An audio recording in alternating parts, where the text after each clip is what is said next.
ఇందును బట్టియే కదా నా నామం అన్ని జనుల మధ్య దూషించబడుచున్నదని. తమ విషయములో తప్పిపోయిన వారిని మనుష్య కుమారుని బాహాటంగా సిలువ వేస్తున్న వారిని వాక్యం చెప్పలేదా?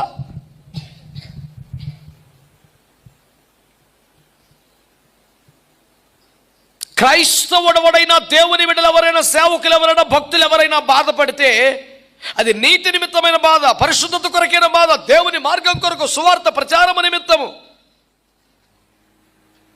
బాధపడితే అది మహిమ, దేవునికి సంతోషం. కానీ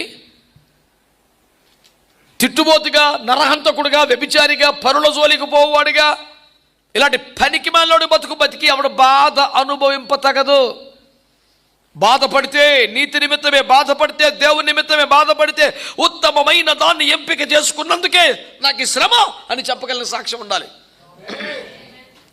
మన సాక్ష్యం చంపుకొని పశ్చాత్తాపాన్ని కోల్పోయి మాయ మాటలు చెప్పి, దొంగ మాటలు చెప్పి, తప్పుడు పనులు లేసి దెబ్బలు తిని, నాకు ఎన్నో శ్రమలు వచ్చినాయి, బాధలు వచ్చాయి, ఎన్నో ప్రభు కోసం నిలబడని పాపిష్టి మాటలు ప్రభు కోసం నిలబడితే రాళ్లతో కొడితే తల పగిలితే రక్తం కాదు, మహిమ కనపడుతుంది ప్రపంచానికి.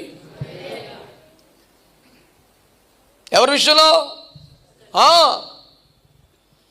బాబోయ్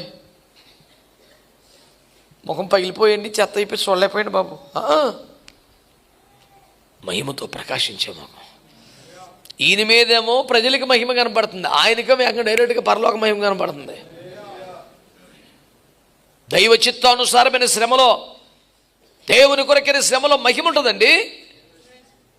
నేను నమ్ముతున్నాను, చూసేవాడికి ఉంటుంది, పొందినవాడికి ఉంటుంది.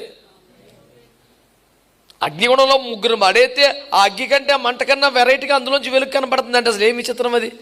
చీకట్లో వెలుగు కనపడుతుందంటే ఎవరికైనా అర్థం చేసుకోవచ్చు. అగ్నిగుండంలో వెలుగు కనపడుతుంది ఏంటంటే అది మొత్తం మంటేగా, అదే ఒక రకమైన వెలుగేగా అగ్ని కూడా. అంటే వెలుగులో వెలుగు చిత్రం. యేసు రక్తం ఏం చేయం. టైటిల్లో పెడదామా? అగ్నిలో కాలని వెలుగు, అగ్నికి తగ్గని వెలుగు, అగ్నికి సంబంధం లేని వెలుగు, అగ్నిలో కూడా ప్రకాశించే వెలుగు. నచ్చిన టైటిల్ పెట్టుకో. మొత్తానికి యువతలు ఏం పెట్టినా వెలుగు మాత్రం యేసు ప్రభువే కదా. దేవునికి స్తోత్రం కలుగునగా.